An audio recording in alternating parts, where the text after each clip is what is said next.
Yeah, it's the Moved Show. Hey everyone, Nick here. Welcome back to another episode of Moved. In this episode, I speak to Karl Villanueva, who is a friend and an ex-colleague who left to start his own company called Ostrom. His story is one of those rarer ones where a migrant moves completely abroad, cross continents, and starts a new company. He tells us in this conversation why he ultimately decided to start the company, what it's like to be living in Berlin, Germany as a foreigner from Philippines, his backstory in Singapore, which is where I am from, and so much more. I hope you enjoy this conversation, and with that, I bring you Karl Villanueva. I'm Karl. I'm originally from the Philippines, and I'm one of the co-founders at Ostrom. So it's like a digital energy provider. And yeah, I deal mostly with like marketing and product. Just so the audience knows you a little bit better, in 3 words, can you describe yourself? Curious, loves learning. Yeah. Literally 3 words. Yeah. Okay. I tried. Cool. Where have you lived long term before you moved to Berlin? I did my bachelor's in Singapore.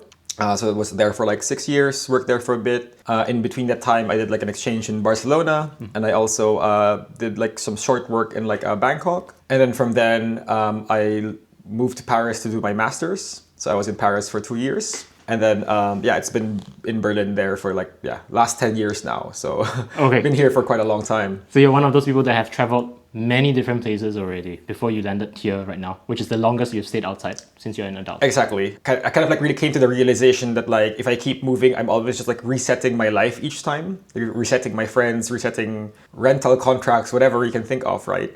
Did a bit more of like a conscious effort as well that like, hey, what can we do here in Berlin in Germany? So I think maybe there were like situations where like I could have moved, like sometimes maybe in the last 10 years I had like some recruiter would reach out and say, hey, maybe you would like to work in Dubai or London, and I'm like, no, let's stay in Berlin. So I think that's happened a bit as well. Was it difficult for you to say no to these opportunities to go somewhere else, or was it clear to you by now? So I think it felt easier because like I've already moved a lot before. And I think when you move a lot before, at some point, packing and unpacking boxes just becomes like really quite tiring. Yeah. And I think maybe like for people who don't know, it's like, in Singapore, it's very common to live in like a furnished apartment. And I think when I moved to Germany, like it's like you start buying furniture and you're like, man, like I have a couch now. Like this, like I can't just like move somewhere super quickly with just like suitcases. Like it does feel a bit more like grounding, like because you have to furnish your apartment like a lot more compared to just like. I think when I was in Singapore, sometimes it feels like just moving into a hotel, right? Maybe like a good example I would say is like in Singapore apartments, hey, you can't drill anything, you can't paint the wall, right? Like it's kind of like not your own place. Mm-hmm. And here it's like, oh yeah, you want to paint the walls green, go ahead, just paint it white when you leave. So I think there's a lot more of this like customization, but also that's like investment, so to speak, that kind of keeps you here a bit more. So I think that all of those things kind of like changed me a lot more to be like, well, yeah, like, we can build something here. It's not just kind of like a quick in and out like a feeling when you kind of decide to move here. Oh, interesting. So the fact that you had to invest, is it the IKEA effect? You endow some special meaning to the things that you have made yourself. I mean, completely. No, I think it's really true. So before you came to Berlin, you said, was that in Paris? You finished your master's? Yes, exactly. How did you decide on Berlin and not other places? It was like random-ish. Okay. So it was just like Paris didn't really have the startup scene back then that it had now. So it was like 2013, 2014, all these kind of like tech startups that like France had now, they kind of weren't really there before. So we were working for like one of the few startups there. It was like a rocket internet startup back in the day, which is basically like one of the few places in Paris you could work without speaking fluent French, right? So we were a very international team, Spanish, Italians, Germans, and so on. At some point you say, hey, I want to do something else, but then it's like, okay, which other company in Paris would you be able to do it? So I remember even having to interview for like, old French companies, and it's like doing an interview 2 hours in French, and you also feel like it doesn't matter how much you push, you will never become like, like fluent. So it just becomes like very, very hard to say that like, okay, I can really work in this language or in this environment. And around the same time, so like one of us got a job in Berlin, so it was like for HelloFresh. Mm-hmm. And then my friend was basically like, hey, they're looking for this role. It's like a good fit for you. Why don't you talk to them? So then I spoke, and then it was me. And I think the funny story was like 8 of us in that Paris team, like in the marketing team. like around 8 of us moved in the space of like 9 months to Berlin. All to the same company? Not the same company, but I think all of us live in like a 1 kilometer square radius here in Prenzlauer Berg as well. So it's really like really funny that like that Paris group kind of just like wholesale shifted to Berlin. But that's kind of like how it happened, right? I think Paris didn't really have like this like startup ecosystem back then. And if you were working in startups, you didn't have that opportunities elsewhere. And Berlin was like, they had the Zalandos and the Delivery Heroes and the HelloFreshes at that time. So it was like easier to say, hey, there's like more opportunities. Got it. In Berlin. So I think that was kind of the random accident, let's say, that happened. Was there a moment that you can remember that where the idea of moving maybe took root in your mind? Because I didn't really fully understand the part where you moved out of Philippines and went out the first time. Can you tell us about that story and whether there's something like a moment that you remember? I had that idea already quite early. I think an easy example would be like, I think I was 13 and you were doing this like high school entrance interviews. Like, have the exam and you have the interview. And I think like the teacher asked me, so what are your goals? Like, what are your 3 goals? Typical good boy, Asian, Filipino, Catholic answer was like, hey, be a good student, like, get high grades, be a good like Christian, be a good person. And then, so those 2 kind of felt like, okay, like that's what everybody would say in an interview, like. And I think the 3rd answer I gave was like, I would like to study abroad. So I was like 13 at that time. And I think there was because I was like lucky enough to travel with like my family, like back then, like maybe like to Hong Kong and Singapore, and then like not so much Europe back then, but like more like the US, just because like Philippines and the US are like fairly closely tied. You have lots of people there as well. So I think just me seeing like what other countries are like just kind of like made me like, wow, okay, like there's this world much larger than just kind of like the world you have in like the Philippines. And I mean, we see this everywhere. Like if you're in the US, you feel like the US is the world, or if you're in Germany, you feel like maybe Germany or the EU is like the world. And like I think for me, getting exposed to these other countries really made me feel like, there's this whole other ecosystem out there, like, and I want to explore that. So I think like the idea of moving already arrived fairly early, I would say. And then I think from Singapore, just because it's so international, you meet lots of people. So I'm like, oh wow, like you would meet a Spanish person. You're like, wow, Spain sounds cool. Or like meet French people. You're like, wow, France sounds cool. And then you're like, oh, maybe I want to move there. So I think that because I was exposed to it a lot earlier on kind of really made me a lot more interested to know what's out there as well. The seed was sown when you were out traveling with your family the first time somewhere. Yeah, exactly. So it would be like, whoa, like they have this in Singapore. Why don't they have this in Manila? And then it's like, Singapore's cool. And like that kind of really just got me more interested, right? I can relate to this so much. Especially Singapore being small. I don't know, which city were you from in the Philippines? In Manila, yeah. Manila. So it's huge actually, right? So yeah, I think like land size wise, same size as Singapore, population definitely like bigger. Singapore has like excellent infrastructure, obviously. So I think sometimes you're like, wow, like how come they have like trains here that work and like stuff like this, right?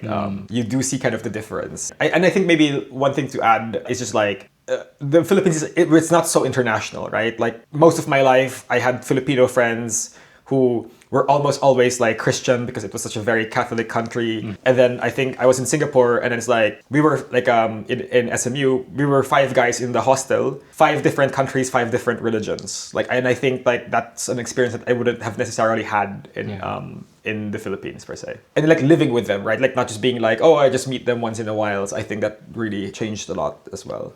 Would you say your motive is more of a pull or a push? So yeah, you say it's a bit small. You wanted to see how big the world is. I get as an element of that, but I'm wondering which one is weighing more on you and attracts you. It's funny. I really like this like push-pull framework. Like I use it a lot as well. I always say that like there is a bit of a push, but like I think the pull is much more important, right? I shouldn't be like, oh, I don't want to live in the Philippines. Let me move somewhere. Maybe it's nicer there, and then you're not, and then you're like, you're disappointed, and then you feel like, oh, maybe did I do the wrong decision and stuff like this. I think it's more of a pull, right? Like, what could be out there? What could my life be like if I, give it a shot and like go there? So I think the pull was really like a lot stronger, and the push was like, I mean, you can make the argument of like, there's like more maybe economic opportunity elsewhere than the Philippines sometimes, but also it's like, family and friends and comfort, network, like those are all already like,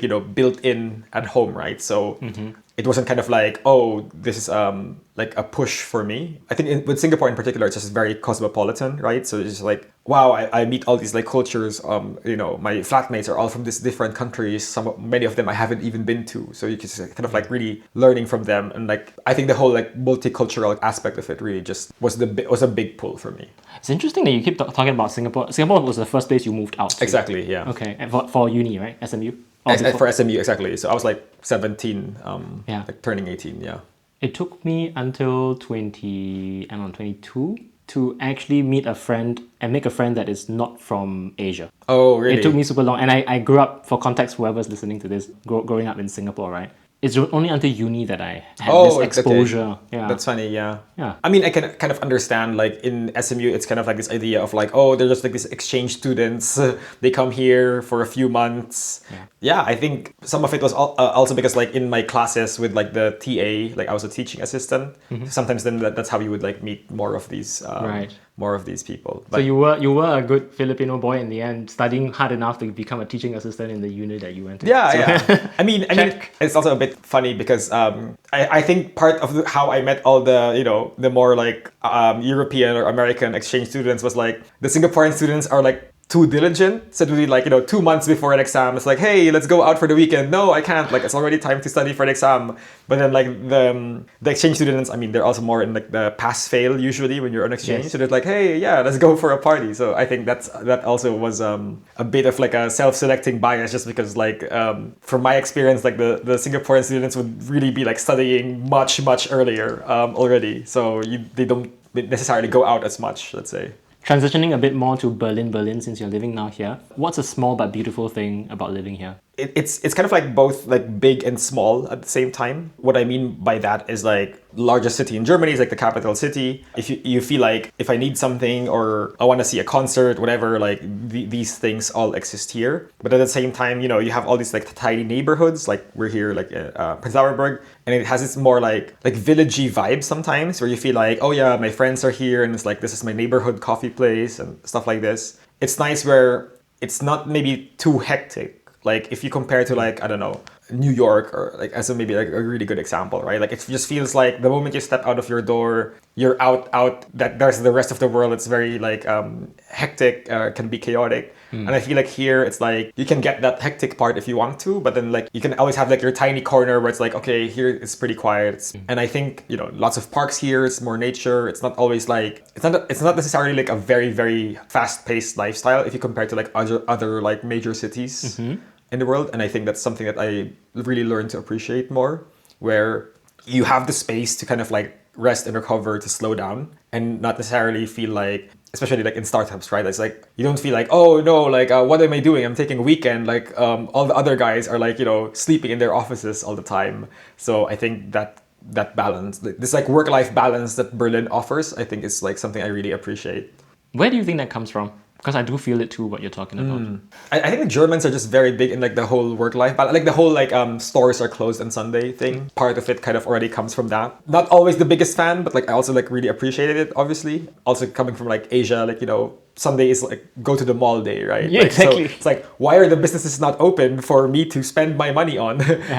This idea, but I think also what I've seen is like they value like productivity a lot. Like at the like when I was working in HelloFresh, it's like start the day, like it's work time, like not a lot of like downtime, chit chat time in between, but like it's like, oh, it's time to go, like it's the end of work, and I want to have accomplished as much as I can during this time. Right. It's a different relationship with time. I have my time when like I'm 100% at work, and I have a time when it's like 100% like in like rest mode and so on. And I think that's something that I saw when I first moved here, like just like seeing like, okay, like that's like the work culture here. Yeah, I think it's also like quite good to recognize that like there's like a declining marginal benefit for you first, like every like the longer you work, the less productive you become at some point, right? So like, yes, you can work longer, that's fine. But at the same time, it's like, but then you're just becoming less and less productive over time. Get some food, get some sleep. Like that also kind of like comes into play, obviously. Yeah, the point of diminishing returns. Exactly. Right? You got the right words. If an old friend that knew you before you moved saw you now, what do you think they would say is different about you? My Paris friends from university actually told this to a lot to me. No, Carl, stay in Berlin. It really fits you. Like, you know, like when they meet me and like I talk about like how life is here and so on. I feel like when I was living in Paris, it's like, oh, I had to like you feel like you have to like suit up every time you go out to like, you know, just run errands, for example. Berlin's like a lot more casual, which is like also nice. But I felt like when I was in Paris, like work felt a lot more like formal. The work is the focus and not necessarily kind of like what you wear to work or how you do the work. It's just kind of like very output driven. And that has changed you in a way that now you're more casual overall. Yeah, exactly. I think that's kind of more with like also speaking, right? Just like very, much more direct about it as well. Like there's like this stereotype of Germans being direct. Yeah, I think you've noticed yourself changing that. I think I've become also more just maybe like saying it as it is and not kind of like going around. Like I think when I was having this discussion with friends, it would be kind of like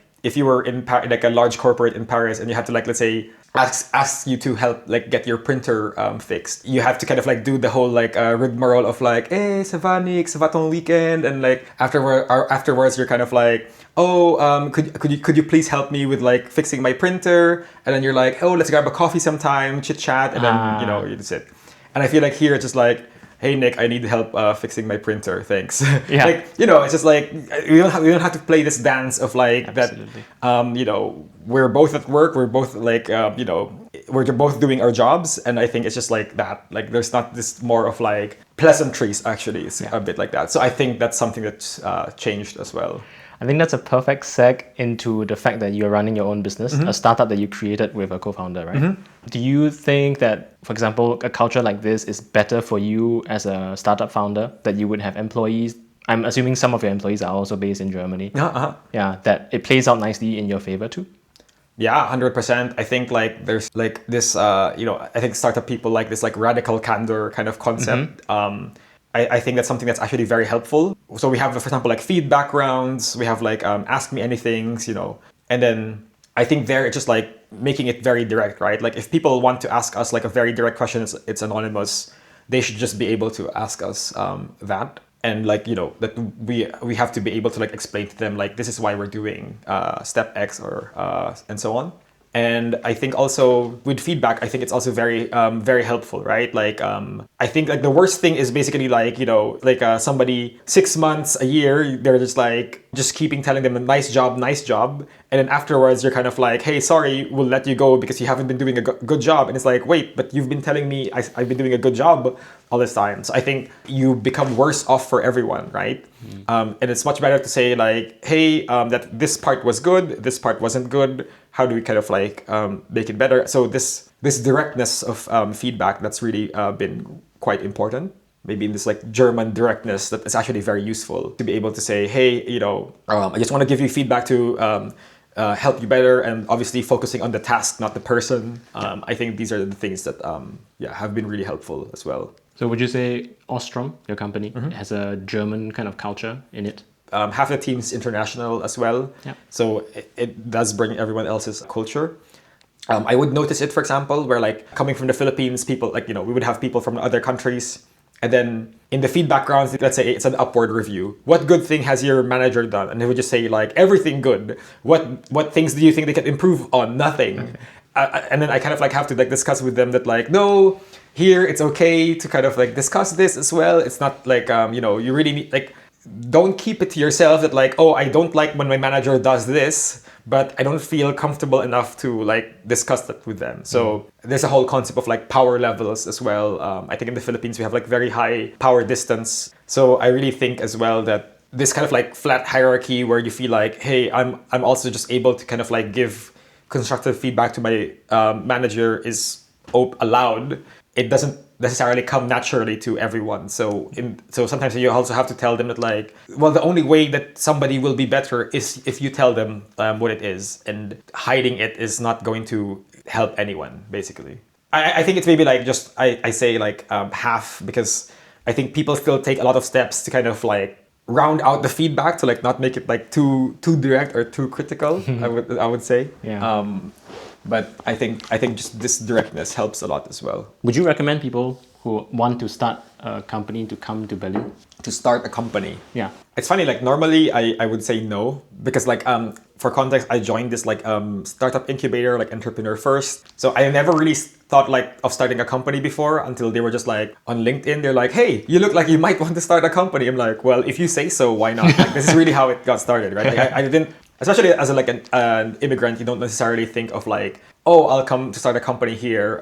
Like my mom is always like, oh, I didn't think you would start a company, much less in not your home country, right? Yes. Like relaying a bit like the feedback from like the other people in like my incubator cohort, because they had like a guide of like, here are like it's like a 20-step guide to starting your company in Germany. And then I think they were like, it sounds super ridiculous. I think perfect counterexample is Singapore, like probably the easiest place to start a business. I think I looked at it with like a friend before, like, and it was like, here's a piece of paper, please fill in 5 potential names for your company, submit this online, pay the fee, and then I think like, boom, like you have a company, right? And in Germany, it's just like, go to this office, wait for this paper, then you have to go to the notary, then like maybe you wait 5 weeks for this thing, then another 5 weeks for that thing. So Yeah. it is not always easy. And that's kind of like why maybe I say the no part of my answer. And maybe the yes part of my answer is, I think it's like a draw for talent. I think it's easy to kind of like attract talent here because you still have a very good like ratio of like pay versus like quality of life here, where yes, European Berlin salaries are not the same as like the San Francisco salaries, but then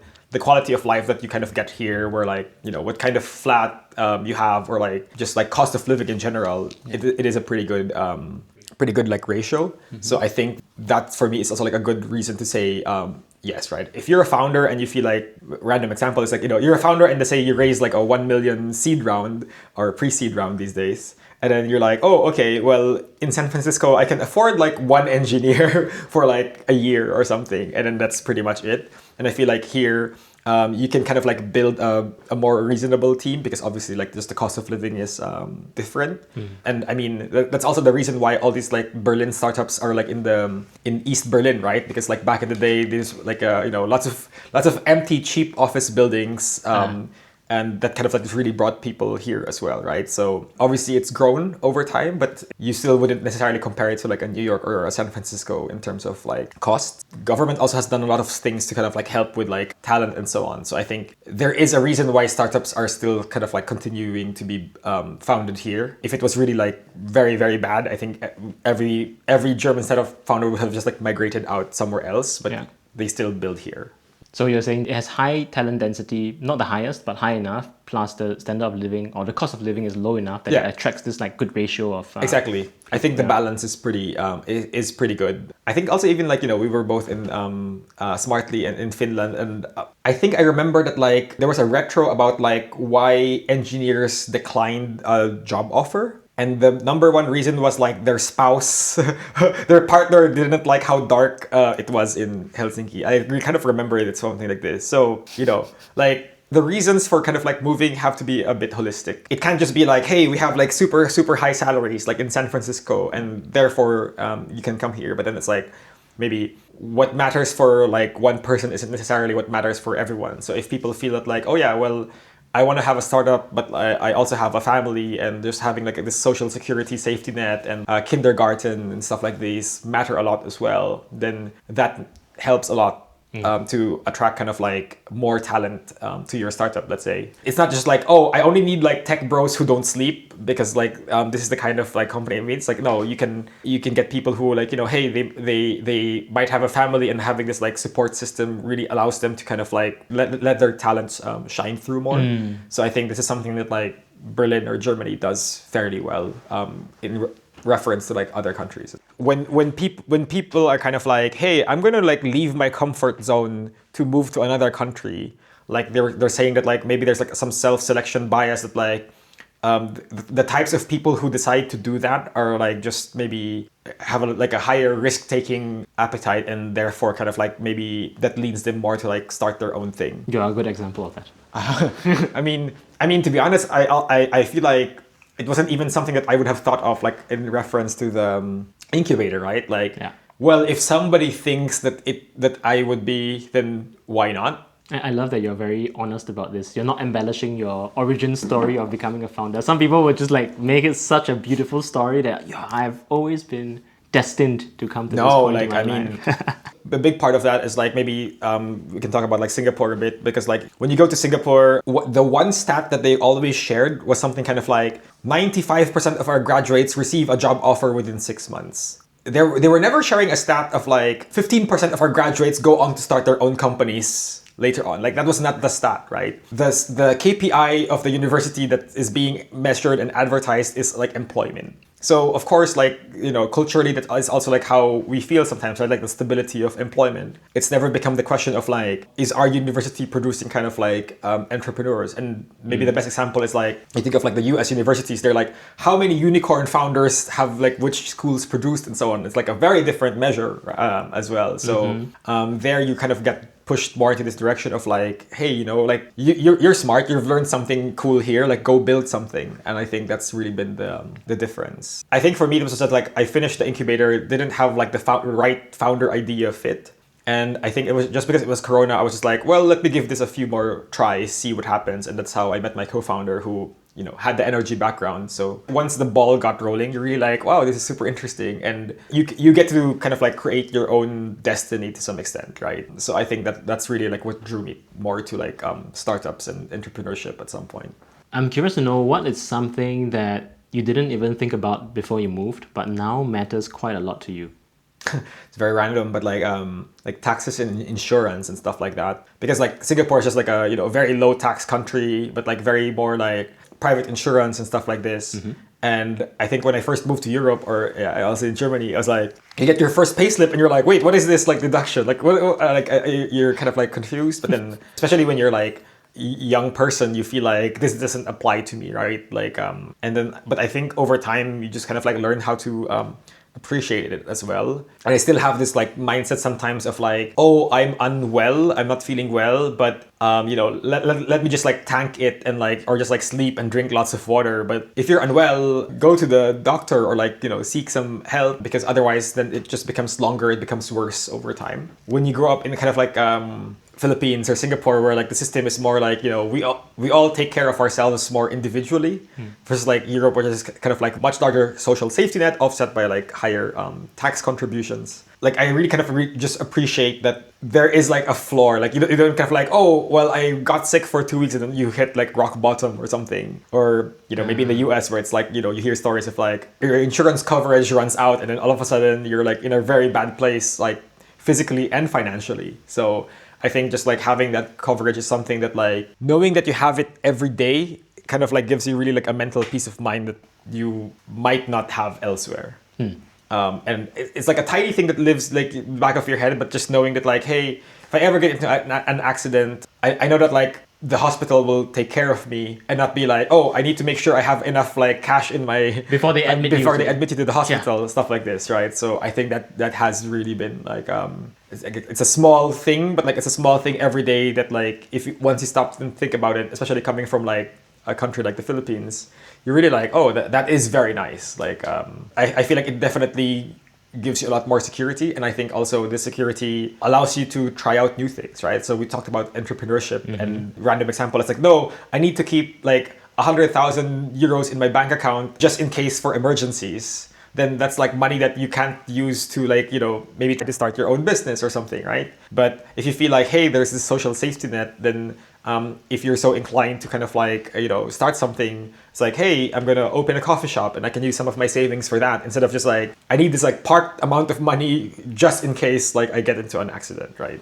It's a really, really good point. Yeah. You are reminding me of a guy who is Singaporean. He wanted to move out of Singapore for the first time. Product manager in a fintech thing. He wants to move to the US and also considered moving to Berlin. So at the time I was still in Berlin, and he got on a call with me. One of the questions he asked me was, how much do you pay in taxes? How much of it is for healthcare? Is it more worth it that you're paying that amount in healthcare here versus if you paid healthcare privately in Singapore? And then I was like, I don't know, and I didn't bother to do the calculations. And I told him the reason is because there is this peace of mind that I cannot put a value to. I no longer have to worry about that. Like you said, there's a flaw to how low I would go, dip into financially if I were to ever get hurt badly or sick. and that peace of mind is invaluable. I can't put a price to it. Exactly. I remember reading some article where it's like we should think more of ourselves as like temporarily able, because they were like at any point in time 20% of humans are disabled in one form or of another, right? Like, so I think like this idea of like disability is something that happens to other people, not to you. And the article was saying it's actually just a matter of time because before it happens to kind of like any one of us. Yeah. So kind of exactly like this idea of peace of mind and having that floor is really, really, really useful. I think also like Europeans underestimate it. Like my European friends would underestimate it until you see them like they live in the US or they live in Singapore. When I was living in Singapore, my colleagues were all like French and German, and they had so many questions about like, wait, so how does the healthcare work here? Like, how do I deal with the insurance? Because it was just something that was very taken for granted here, and then they come to a place that doesn't have it, and then you're like, oh, like I want to make sure that I still have this. So I've seen it both ways actually. How did you have any shock when you first went to a GP here and saw a doctor, and then you just kind of? Yeah, I think like it was really just like I was like bringing out my wallet, like, and also like, you know, when your German's not so good yet, you're kind of like, oh, also wie viele kostet, and then it's like nine, like not nichts. It's like, oh, you just give your like the Krankenkasse card, and then it's like, oh, okay, that was it. Like, you know, I'm just always like expecting to like you know that there's always like you have to pay for stuff, right? So I think that was like maybe I remember one of the first few times I went, and I'm like, oh, I can just like go here. Like that was very, very different experience. You just walk out, right? Exactly. Yeah. It does feel a bit weird. You describe yourself in 3 words. Can you describe the people of Berlin in 3 words? Crazy yet productive. You have the best answers, seriously. Yeah. Like I think when I meet people here, it's just like, wow, like look at them party, or they're so wild, and then it's like the next day in their office, it's like, oh yeah, they're doing their stuff and so on. So Yeah, I agree. I have seen those people too. yeah, exactly. What relationships in your life changed the most after you moved? My friends back home, like I would say like high school friends.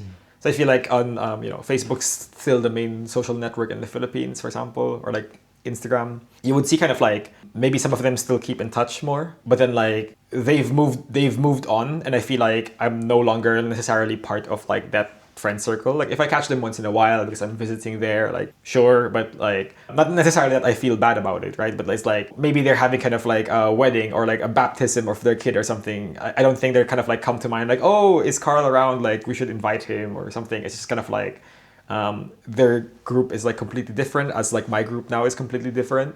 So I think like that's something that I just like noticed. But you said you're not saddened by this. No, it's just more like it's like I don't blame them, right? Like I cannot say that like, hey, I'm gonna spend like 10 plus years outside of the country, but hey, I feel very offended you didn't invite me to like something that you had. I'm like, well, I'm not there as well. Yeah.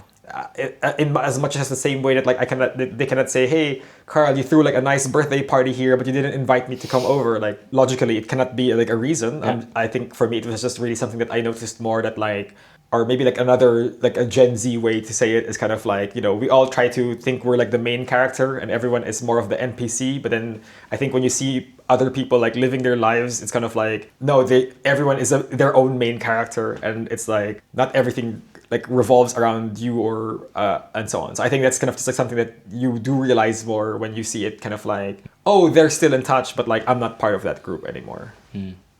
Okay. Tell me a bit about your social life here. Is there one? Yeah, no, I think it's good. I think this Prenzlauer Berg Mitte bubble village concept kind of like comes into play, and I think it's also like quite important. It's never good to be like a recluse. I think I did it kind of once, maybe, I mean, it was during Corona. It was like, I'm just gonna stay at home and like learn how to code because like anyway we can't go out and so on. But I think more and more it's like you know, you get a lot of ideas, you get like social support.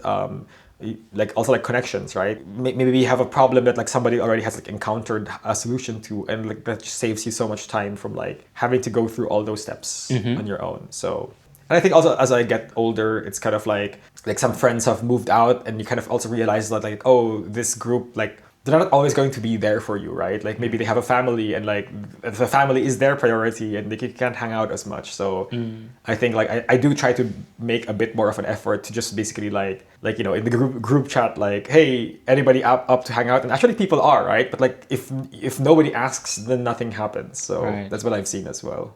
One of the reasons why I left Berlin was because I felt like the friendships that I was forming they die out quite quickly because people are leaving. They're moving to another city, another country. Do you find that a problem for you also, or does it not impact you too much? I feel like yes and no. I have these friends from like the incubator, and their flat is kind of like a revolving door because like some other people would come in, and then so yeah, some people are gone, but the other people who kind of come in, they kind of like do become your friends as well. So I think that kind of like works out. But I think also I would at least say so. Like I have some friends who are like in the process of moving right now, and I just feel like Europe is actually kind of like quite compact. Like you almost feel like my friends are just like a 2 hour flight away. And then like, it's like maybe a couple of times a year they might visit here. Maybe, summer holidays I visit them or something. So it actually doesn't feel like that far, right? I think we were even joking that like maybe now that like some of our friends would live in different cities, we would see them more often, because if you're just hanging out in the city, it's like, hey, let's grab a coffee. Yeah, it's a coffee, but like, hey, let's go to Spain, or it's like there's a bigger activity around it and so on. So it's actually like not that hard to like stay in touch with friends.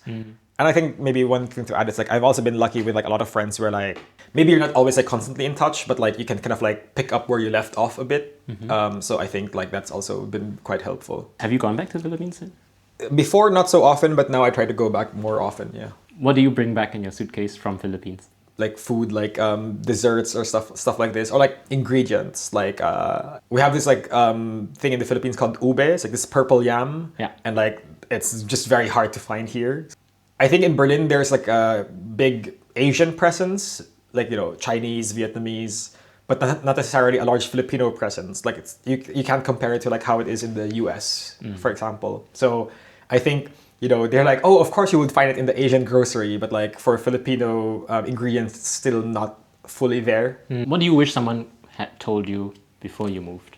I feel like the question maybe sometimes implies regret, that like, oh, if only I knew, but I feel like I don't regret anything. So I feel like actually I can't think of anything right now that like, let's say future Carl would have told like, 10 years ago Carl that would have actually made a difference. So I just be like, hey, enjoy, it's going to be fun. Or Nice, something. I love that answer. Okay. You believe that you are here because of the series of steps that you took while you were here. Exactly. Even let's say the setbacks were also like you learn from them, right? I feel like you wouldn't have been the same person without them. So In closing, is there anything you would like to share to people who are potentially considering a move abroad for the first time? if you're thinking of moving, like really think of it more as kind of like an adventure where it's like you can like learn and grow. I feel like everybody should try it, because also you can always move back, right? Like I feel like people make it sounded like, oh, if I move from Singapore to Berlin, that's it. Like giving up all my friends, giving up all my family, like this is a different life. But you can move here for a year, and then you're like, hey, I enjoyed my time here a lot. It wasn't for me. Maybe you decide to move back to Singapore, for example. And what would happen? You would become a richer person out of it, because you would appreciate the things that you have there more by living some time without those things. So I feel like you should just like try to do it, right? Or maybe like the advice would be basically like you should try it, because like you can only win. If you move and you wind up staying, then you've kind of made a different life for you that like you find more. And if you move and you wind up kind of not staying and moving back, then you become more appreciative of what you have at home. This is for people who already have some kind of desire to move, right? Not everyone, but the people who have some kind of desire, you would want them to try it, right? Yeah, I think also that for those that don't have it, like don't force it. Like it's not always this like grass is greener on the other side situation, right? Like if you like your life where you are, like and don't get FOMO because like, oh, I saw some friends moving, maybe it's also for me. Like if you enjoy your life there, work, life, family, stay there, right? Maybe it's kind of like becoming a bit more the same for me here in Berlin, right? Like I've been here 10 years now. And before I was like moving a lot more. And it's not like, oh, I need to move because, well, I see other people moving, right? Like if you like what you have here, what you've built here, then stay. I think it's also important to like kind of not be like very nomadic, or like, oh, I'm gonna live 6 months here and 6 months here, and if you want to do that and you have the resources to do that, then of course. But I think we're talking about kind of like friendships, right? Like if you want to have like a nice close knit of friends, like living a few months in different places is like not maybe the best way to have this like close group of friends, right? So it is a lifestyle choice that you make. But if you have the desire, for me, it's like definitely go for it. And if you don't, you shouldn't feel pressured just because maybe like it looks cool on Instagram or other people are doing it. Yeah, agree. Yeah. Where can people find you and your work? Just on LinkedIn, like just like my name on LinkedIn, Karl Villanueva, and then otherwise like for the startup, like it's like ostrom.de. That's pretty much it. Carl, thanks a lot. All right, thank Thanks you. for your time. Yeah. Hey, did you watch the whole interview? If you did and liked it, please give it a like, and if you haven't done so already, please subscribe. I'll see you in the next one. Bye.